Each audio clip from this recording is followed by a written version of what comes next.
Good afternoon. I'm Ellie Braxton Levine, and I am the President and CEO of the Coppell Chamber of Commerce. And I'm thrilled today to have with us Ricardo Roberto, who is a business owner here in Coppell with RA Financial, and candidate Karyn Brownlee, who's candidate for Texas State Representative District 115. And Ricardo is going to be interviewing candidate Brownlee today. And we are very, very pleased to present this information to you so that you can make an informed decision when voting this year. Early voting starts October the 13th. So I'm going to turn it over to Ricardo, and let's enjoy a conversation with candidate Brownlee. Welcome, candidate Brownlee, and thank you so much for taking this time with us. And thank you to Ellie and the Chamber. We just feel that it's very important that the people in our community have an opportunity to meet candidates, to get to know them and the issues that they are passionate about and how they will represent them in the Texas legislature. And obviously we're in a difficult time. This would normally be a meeting somewhere where there would be a variety of people to ask you questions rather than this funny guy. We're going to ask you just to make a 5-minute introduction. And after that, we have some questions that were prepared. All the candidates have been provided the questions.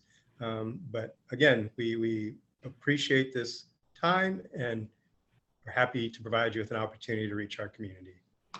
Well, thank you very much. I appreciate being here. And it is just a joy to have a chance to speak to the residents of Coppell and surrounding counties. I've also done interviews with the Farmers Branch Chamber and the Irving Chamber as well. So it's good to do it in my hometown here where I've lived 21 years. So glad to have the opportunity. Thank you very much. I am running, of course, for state representative of House District 115, and it covers Coppell, Farmers Branch, Carrollton, Addison, and North Irving. So it's a good chunk of the northwest part of Dallas County. Just Dallas County does not include Denton County. So unfortunately, just a little bit of our Coppell population lives in Denton County, but you would be voting in House District 65. I was born and raised in Fort Worth, where service was instilled in my heart by my parents. We served in church and in the community. And as an adult, I spent 18 years in public education after finishing college, and majority of that was a campus principal. So I did get a bachelor's and a master's degree from Texas Tech University. My master's degree was in educational leadership, and had to have that, of course, to become a principal, which was the joy of my life. I had a wonderful opportunity to serve as a campus principal here in Coppell for 9 years, 11 if you count the 2 years as assistant principal, bouncing between 3 different campuses, and enjoyed that time as well. At any time I had 50 staff members and 500 student families, served in many nonprofit organizations and small business and ministry in community. I was on the YMCA board of directors here. So I have been involved in this community for quite some time. We even still have season tickets to the football game at the high school. Our government, I believe, needs more public servants who are proven servants. And I have had a proven record of public service, total of 18 years in public education. I'm used to working with the public. And in the public, as we know, like here in Coppell, is a very diverse community. We have many people with many different beliefs, many different needs, many different backgrounds. I had 27 languages in my building at one time. So I'm used to working with a diverse community. And this is just one step further into serving people, a diverse group of people, and serving them in their public needs. I believe we need more leaders down in Austin, and we have a third of the House that are lawyers, and we have no educational leaders. So I believe I bring a very important voice to the conversation, especially surrounding school choice, which has been a very big issue and lots of controversy around that. So I believe that my background brings great deal of credibility and experience and knowledge to the table to have those kinds of conversations. I am a public school advocate. I always will be. Our public educators make a humongous difference in the lives of students. It's just, you cannot calculate the amount of influence that they have and how important the role is that they play in students' lives. There are many stories of grown heroes now, leaders in our country who were raised in homes and went to public schools, and their public school teachers were people in their lives that made a huge difference. We need good public educators and public education. I also believe that caring for people should be very important. It should be the mission of any good government, is to care for people. And you may notice on my signs I have Karyn Cares, because I want people to know that I care about people more than I care about politics. It's very important to me that we take care of our people. That's what government is supposed to be. It's supposed to keep us out of chaos and have order, but it's not supposed to be anything that gets in the way of anyone's freedom or causes overreach, causes suppression. We don't want any of that. Shouldn't be too big. Should be small, just big enough to take care of our needs. Things that I care about life. I am a pro-life candidate. I care about our liberty. I care about our property. Our property value here is wonderful. Our property taxes are too high. I know that we need to work on that and find solutions for that. So that's something I'm committed to doing. Those three things, life, liberty, and property, of course, make you think of the Constitution. I'm a constitutional conservative, and I want to defend our Constitution, stand behind that, and protect our freedoms. However, I do believe in taxation. If we don't have taxation, then we cannot fund infrastructure, and that's very important. So there's a balance to be had between our freedom and responsibility. And in terms of how I'll vote, I will vote according to that lens of constitutionalism.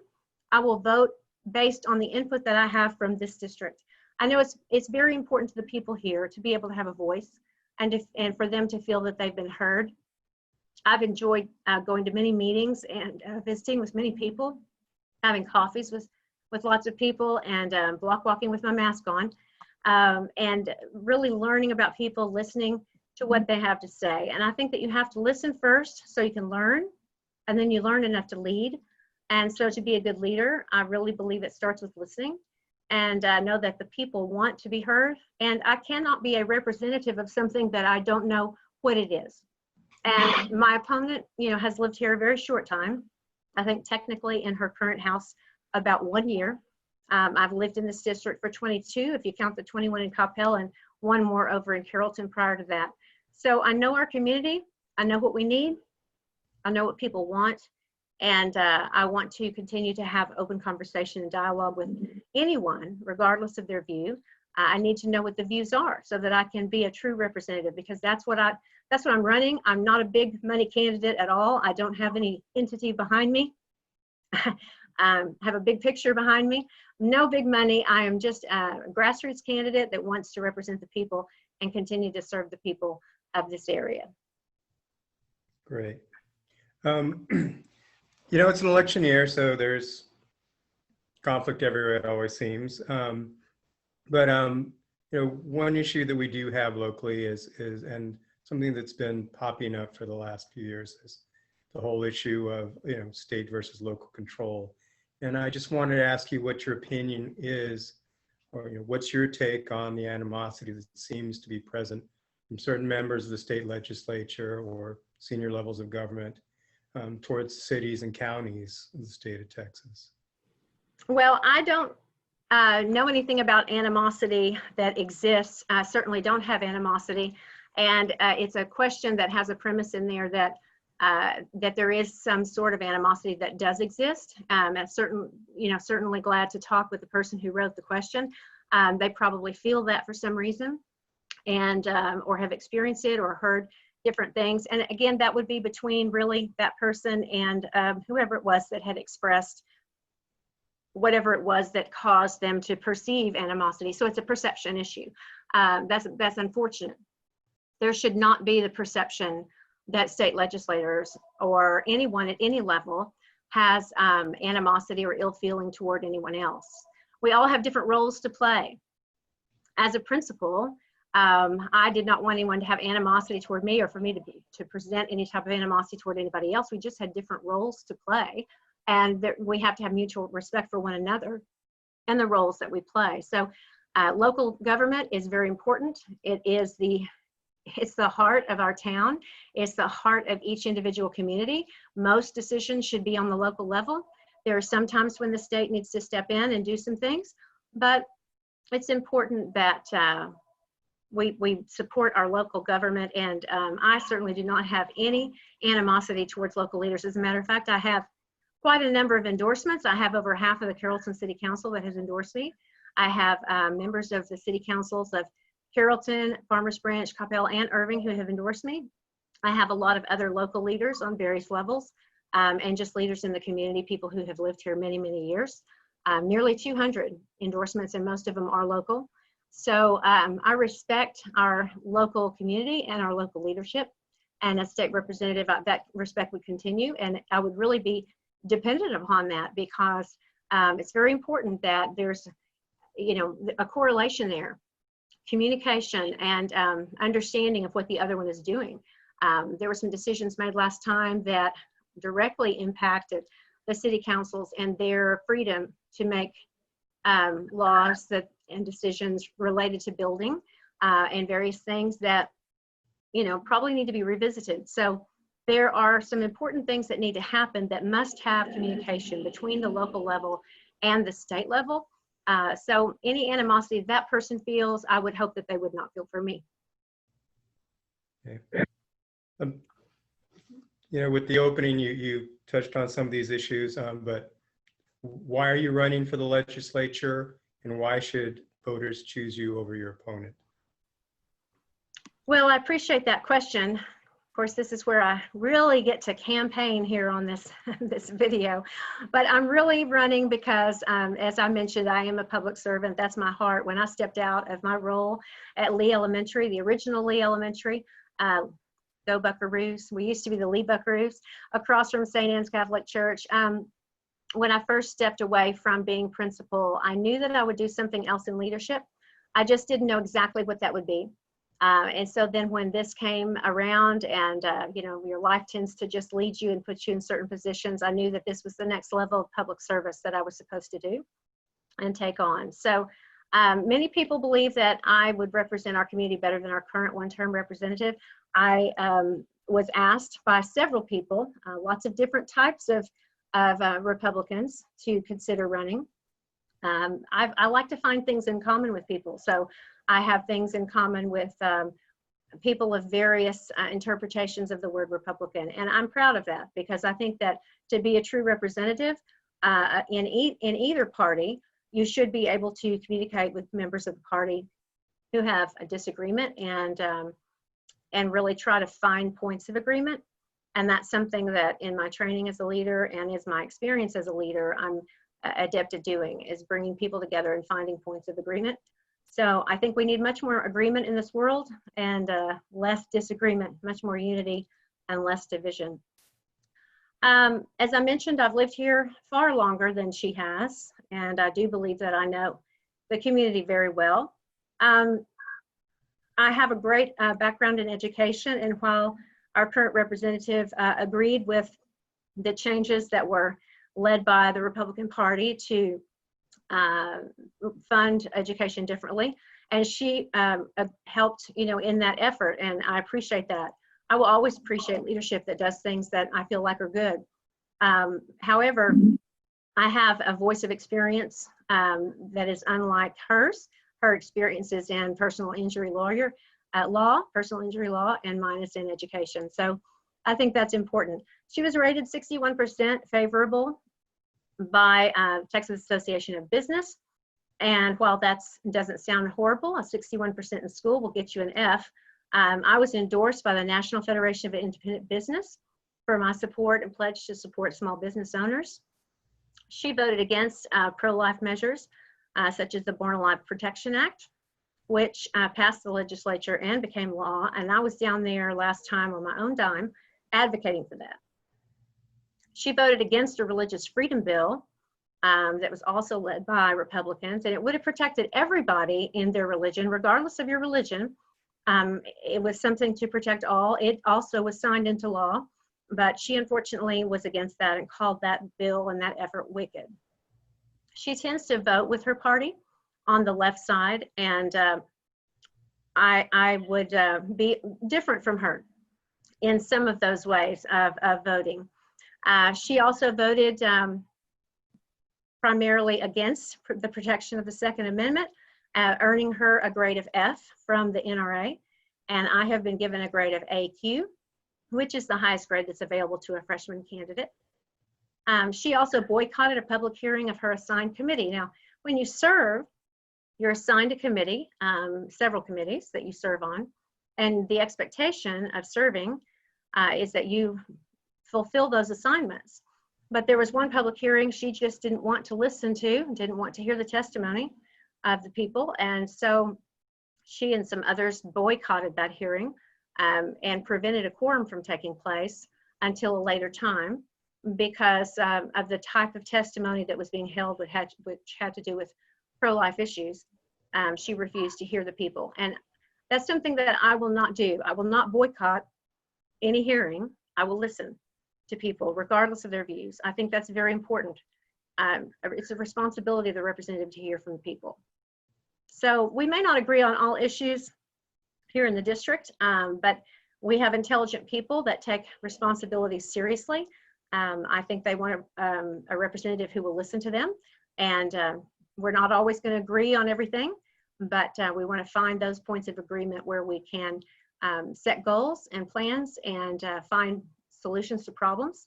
And if we need to make new laws, we will. Sometimes what we need to do is cut them out of the book. Sometimes we just need to strike them out because we have too many laws, too many regulations that tie our hands. So I care about people. I care about how the laws actually affect you. I've had to live with them as a principal. I've had to hold up that book of regulations and make sure that we can check all the boxes as a campus. And so I know what it's like to have to make sure that we're doing everything. And I believe it's very important that we look at the regulations we have in place, not only for educators, but for small business owners and all the areas, which, every area here in the state. And we need to make sure that we're not tying the hands of people. We want our people to be innovative and have the freedom to pursue happiness and prosperity for their family. Most people that I talk to, regardless of the party, want to have the freedom to be able to work and become prosperous and take care of their family. So that will be my goal if elected and given the honor to represent this area. Okay. Well, I'm going to ask this question a little differently, just because of the way you presented it, and your response was interesting to me. Because typically we just say, well, what legislation will we work on? But you've also raised the issue of, well, maybe we need to remove some old laws or laws that aren't proper, and you've already given us an idea of your ideological framework or lens, as you called it. So concretely, is there legislation that you would focus on more than other issues? And are there laws or legislation that you already have some idea that you think should be, I don't know, what do we even call this, repealed or rescinded? What's the, I got to tell you, I'm not a politician. I don't know what the real term is, but what would be the concrete issues you would want to work on in terms of legislation? And what are concrete issues or legislation that you think might need to be removed? Well, let's start with removed, and this is going to be more general than some specific line item, but in terms of public education, charter schools are here to stay. I was not involved in the decision-making process on that, but they are here. There are over 200 in Texas, at least, and more being approved, I know, all the time. So they are also part of our public education system. The original reason for charter schools, part of the defense of them was that we needed schools who were free from regulations to be more innovative so they could meet the needs of students. My response to that has always been, if regulations are getting in the way of our teachers being able to meet the needs of students and perform well and help our kids perform well, then why don't we reduce the regulations for all public schools rather than just reducing regulations for charter schools? And so as it's turned out, the charter schools have different regulations in place. There are some things that are different for them. They have the ability to waive certain things that public school districts do not have the right to do. Some of those may be loopholes in the law, and I don't know that it specifically says some of these things that they can waive. But for instance, I know there are many special education students. I was very proud of our special education department. I was very blessed to have a wonderful special ed team. It's very near and dear to my heart. And so working with special students is important. And of course, we have a special ed student come to our building and register, then we serve that student. That's the responsibility of public education. Charter schools, they can oftentimes just say, we don't have that ability to serve them here, and you'll need to go to the public school district. So that's something in the law that I think is interesting that we need to look at and see why that is. And there are other things along that line where they can have a different answer to something than what we can have. So there are some things that need to be changed about those laws.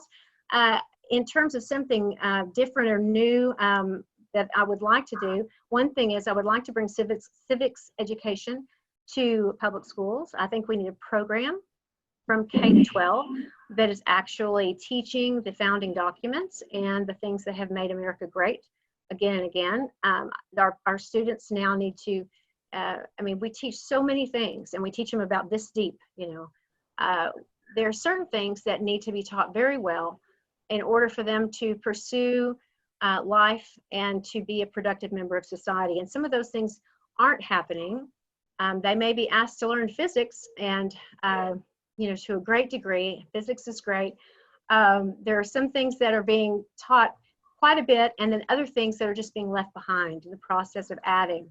And I really believe we need a civics program so they learn the founding documents. I would like for our high school students to have read the Federalist Papers by the time they're finished. I would like for them to know the Constitution. They need to understand the value of our military and what has been sacrificed for this country, so that we have more patriotism in this country, more respect for this country.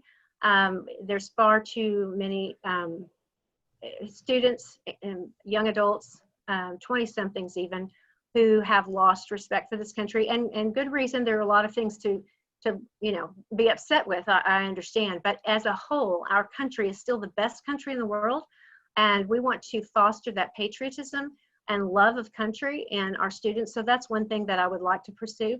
Another thing is, I really believe we must look at the laws surrounding emergency and disaster declarations.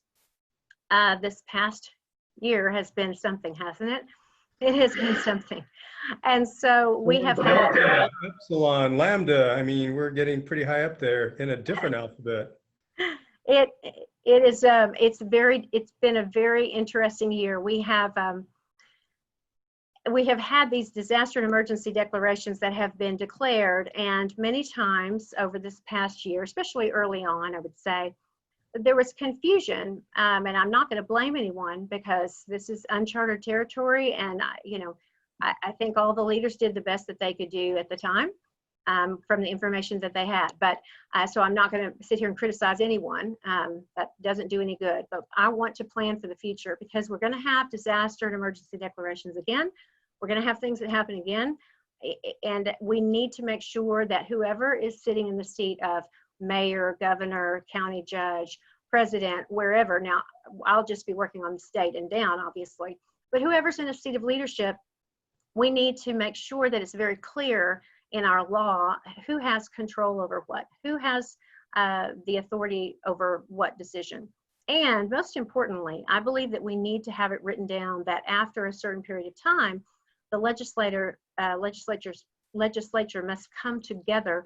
They must be called in, the legislators must be called in so that there's a special session. That's not required. Now, the governor could have called a special session, but he did not. And I think that it should be after 30 days, maybe 60, but it should be a limited period of time that the representatives of the people are not right there. I think they should be called in at some point so that people, it is government of, by, and for the people. So we, the people, need to have our voice there. And those people, our representatives and senators, need to be part of the process of making the decisions that are going to trickle down and affect everyone when we're going through something like we've been through this year with COVID-19. So right. I really think we need to look at the emergency and disaster declaration law and what's in our Constitution, what's in our state law, and see what needs to be tweaked so that the procedures are very clear and the communication can be much clearer moving forward. So that we can move together as communities with less conflict and better collaboration. Yes, and less chaos and less confusion. There was just lots of confusion of, you know, here's a mandate here, but then my mayor says that we need to do this, or the county judge says you must do that. And so we need to be clearer about who has authority during those kinds of times. And we have these problems which affect all of us, you know, and they're not partisan issues. And if we can approach these things in a bipartisan fashion, well, how do you see yourself operating in, hopefully, a legislature that is going to become more bipartisan, or at least that's what we're hoping? Well, what do you mean by you're hoping that it is more bipartisan? Well, I think that what we see happening is that there's a realization in our society that these are not issues that have any kind of a partisan bent. When people are sick, people are sick. The problem we have is really that, you know, my feeling was that we didn't have clear leadership, and as you said, it's, you know, no one was clearly in charge, and because you have a health issue, but now you have government decisions, there didn't appear to be a clear path, right? So when you're saying that we got to look at the emergency systems and how we put them into place, well, they should work seamlessly, right? And we should agree, and authority should be clear. So I think these are the sorts of issues that it seems to me we don't need to worry about the partisan piece of it, do we? And it seems like we're becoming more bipartisan on certain issues which apply to health and the community. So we're hoping it's more bipartisan. And how do you see yourself operating in a more bipartisan environment? Well, I guess I've always operated in a bipartisan environment when you think about it, because as a principal, as I mentioned earlier, I didn't check the party cards at the door and say only Republicans can come to Richard J. Lee Elementary School. So it didn't matter what your beliefs were about different issues. I served them. I believe that we have a lot more in common than we have different. Certainly related to health issues and things like, with an emergency and whatnot, there are things that should not be debated. But we do have a two-party system for a reason, and our parties have various pieces of legislation that we want to get passed, or certain things that are important. And even within a party, there is not 100% agreement. My husband and I don't even agree on everything. So, but certainly within a party, we have various shades of red. And we have a lot of different views on what is the right strategy to take on something. For instance, abortion. As a Republican, and I mentioned earlier, I am pro-life, and the Republican Party stands for life. Some people are more inclined to want to put very, very rigorous restrictions in place. Others are more concerned about moving towards saving more babies and what we can do to further life. And so there's different levels of ideas of methodology and strategy and how we approach the same end goal. And so I believe that we have to, again, talk with everyone, and you have to work with people within your own party and find places of agreement, and where you're different, try to figure out how you can come together.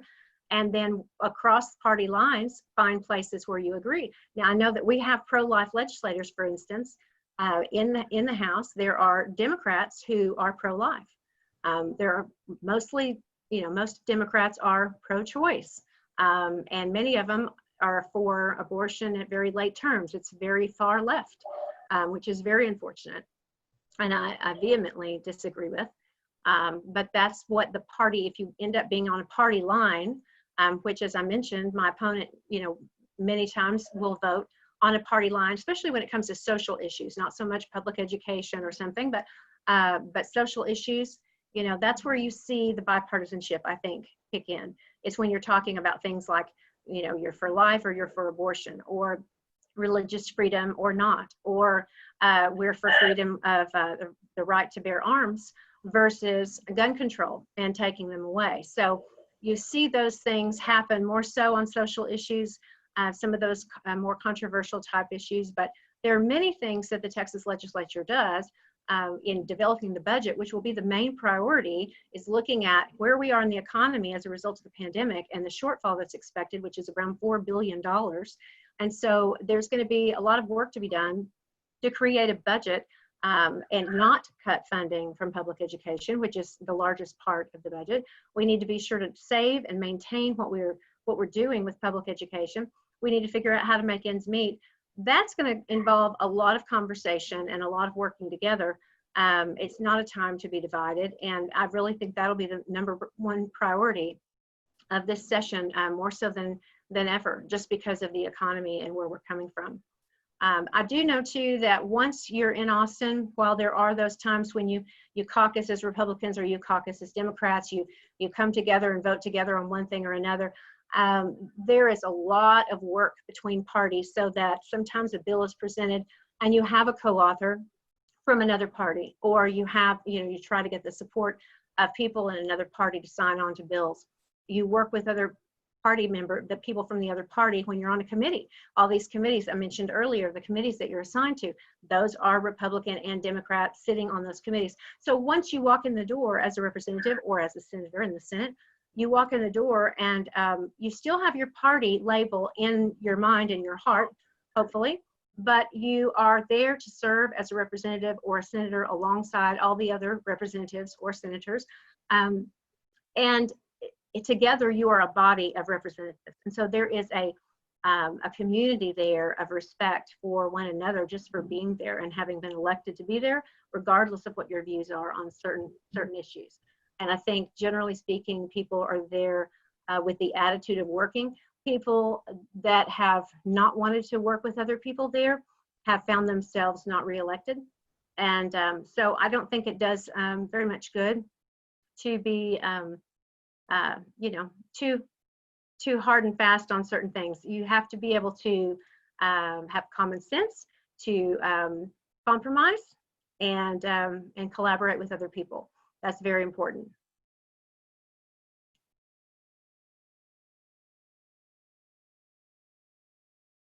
Technical difficulties on my side. Oh boy. I can hear you now. Okay, that's reassuring. I missed probably the last minute or so of your talk. Well, hopefully it's being recorded. That's what I'm hoping. We are 30 minutes in, so is there some way that you would like to conclude? Well, I would just ask for the people to, especially the people of Coppell, to remember where I've come from and who I am. And I have served with honor here and integrity. I've served, I believe, very well, was never taken to court. I left CISD with exemplary evaluations and with much respect. And it's because I treated other people with respect and because I led with common sense and I led with heart and compassion for people. And I would do the same thing as representative. I would ask for people's vote and for your trust that I'm not telling you stories. I'm going to bait and switch on you. I am exactly who I am. And that's why I'm a grassroots candidate with a budget about this big. And I'm working as hard as I can to earn your vote and the votes of the other people across the district. It would be an honor to serve. And my website is KarynBrownlee.com. Karyn with a Y. Why? Because I care. KarynBrownlee.com, and you can find out all kinds of information there. I just recently have submitted to my webmaster some position statements, and so I know some people have been interested to see some of that, so you can find out more information. Okay. Well, thank you so much for spending this time with us. And I wish you great luck, and we'll see what the results of the voting are. And we would just ask our members and other members of the community to go to www.capeltx.gov to see the times and the places of voting. Please visit candidate Brownlee's website, educate yourself on the different candidates and the issues, please, and vote, vote, vote, vote. What a great honor and privilege it is to live in this country and be able to choose the people who represent us. Ellie, you want to take us home? I just want to say thank you. Thank you, candidate Brownlee, for coming back and re-recording this because of my errors. And thank you, Ricardo, for conducting these interviews.